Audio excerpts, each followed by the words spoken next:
Halton Hills. Mr. Speaker, to the Prime Minister. According to reports in the Globe and Mail, around the time of the 2021 federal election, CSIS outlined a sophisticated strategy to disrupt our democracy and back the re-election of the Liberal Party and the Liberal government. Has the Prime Minister ever been briefed on the activities of Beijing or its affiliates in support of the Liberal Party in any election, and if so, when? The Honourable Minister for Public Safety. Mr. Speaker, I hope all members will appreciate that this government takes allegations of foreign interference very seriously, which is why we appointed independent panels made up of non-partisan professional public servants who certified that the elections in 2019 and 2021 were free and fair. We've received recommendations from those panels, which we're now implementing. Last week, we took the additional step of appointing David Johnston, former Governor General appointed by Stephen Harper, a man with impeccable qualifications to do the job, who will now provide recommendations up to and including a public inquiry to ensure that we protect all of our democratic institutions.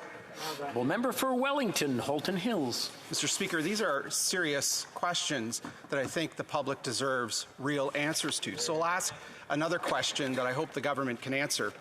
CSIS documents obtained by the Globe and Mail suggest that Beijing's consulate in Vancouver took credit for the defeat of at least 2 Conservative candidates in the 2021 election.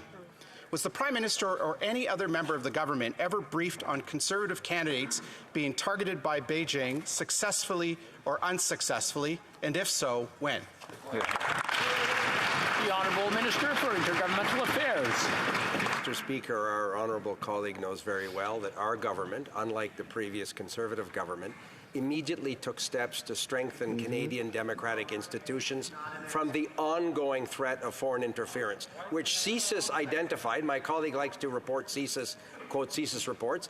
In 2013, Mr. Speaker, when the current leader of the opposition was responsible for democratic institutions, CSIS identified the growing threat of foreign interference, and the previous Conservative government did absolutely nothing, and in fact they brag about it because it didn't affect the Conservative Party, so they didn't decide to do anything about it.